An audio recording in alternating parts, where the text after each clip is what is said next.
কষ্ট করে পাপড় দিচ্ছি, এখানে 5 কেজি আলু কাটলাম, ধুইলাম, ভাপ দিলাম, আবার দিচ্ছি, রোদে শুকাতে দিচ্ছি একটা একটা করে। কিন্তু পরিবারের কেউ নেই যে একটি করে দিয়ে দিবে, একটু হেল্প করবে। খাওয়ার বেলাতে সবাই আছে, কিন্তু দেওয়ার বেলাতে কেউ নেই। মনে হয় যে বেশি করে ঝাল দিব, দিয়ে মুখে গুজে দিব, খা কেমন লাগে। দেখেন আমরা বলে হেল্প করিনি, এখন দেয়া দিচ্ছি, তা আবার বলছে কথা নাকি বলে গায়ে লাগে গেছে, ওই জন্য দেয়া দিচ্ছি। আমরা বলে খালি খাওয়ার বেলাতে আছি, কামের বেলাত নাই। এখানে কি ভাই, কি এগুলা কি? বাইরের কাম, ঘরের কাম, সব কাম একসাথে করা লাগে।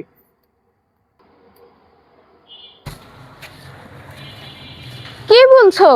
একটু নিচে গেছি, বলেছি যে একটু পাপড়টা দাও, তোর অমনি লাগা গেছে। কিসের মকমক করছো? উঠো, দিতে হবে না তোমার, উঠো উঠো, আর দিতে হবে না, তাড়াতাড়ি বলছে উঠো। ওরে সর্বনাশ করেছে, পর মানুষকে যদি বলি তাও একটু দিয়ে দিবে। উঠো তুমি। উঠতে বলছো, তে দেয়া দিতে বললে কিসের জন্য? আবার আমি বক বক করছি, হ্যাঁ? ভাব থাপাও, হ্যাঁ? দিয়া দেওয়ার সময় ভুলে গেলেন যে দিতে হবে, আর আপনি এখন এসে উঠতে বলতেছেন। তোমাকে দিতে হবে না, বলেছি দিতে হবে না, উঠো। বেশি কথা বলে না, ভালো লাগবে না, উঠো তাড়াতাড়ি। দেওয়া শেষ পর্যায়ে, আর এখন এসে আপনি ভাব লিখছেন যে এই 2টি পাপড় দিয়া আপনার নাম হবে গোটাটা, হ্যাঁ? কোন জায়গার নাম পাবে না তোমরা, এই কামই করতে থাকো খালি। লে তোর পাপড় তুই দে, আমি দিতে পারবো না। আমি দেব। আর যদি কোনোদিন হুকুম করেছিস বেশি উঠো তুমি।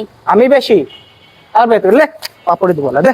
দিতে হবে না, দে দে। দিতে হবে না। বাপরে বাপরে, একটু দিছে তো পক পক মক মক শুরু করে দিছে। কেন? আমার তেজ আছে, আমিই পারি, আমিই দিতে পারবো, কাউকে দেয়া লাগবে না।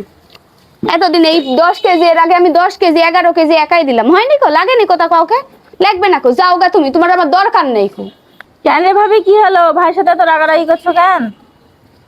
দেখো একটু পাপড় দেওয়ার লাগে কি লাগাইছে, মানুষ এলেও তো দিয়ে দাও, অল্প মানুষ দিয়ে দাও। এর আগে 10 কেজি দিলাম একলা, খালি বলেছি যে একটু পাপড়টা দিয়ে দাও, তো তখন থেকে লেগে গেছে। আছে একটু নিচে গেছি, পক পক পক পক শুরু করে দিছে।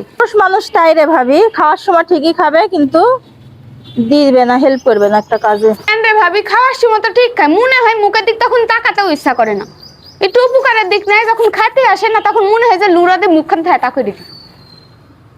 কে মুখ চলে কে? এখন তো খুব চলে, এটা ভাইজি দাও, গরম গরম বিকেলে নাস্তা নিয়ে দাও, কেন এগুলা করবে না?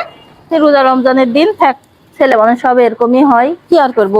পাবাদা দেয়া করছে, বললেই হয় যে দিতে পারবো না, দিচ্ছে দিচ্ছে, আবার সেই লাগাইছে। সেই মেয়ে মানুষ ভালো না, তার কাম করে খাবো, ঘরের কাম করব, বাইরের কাম করব, এগুলা কিসের জন্য বলবে?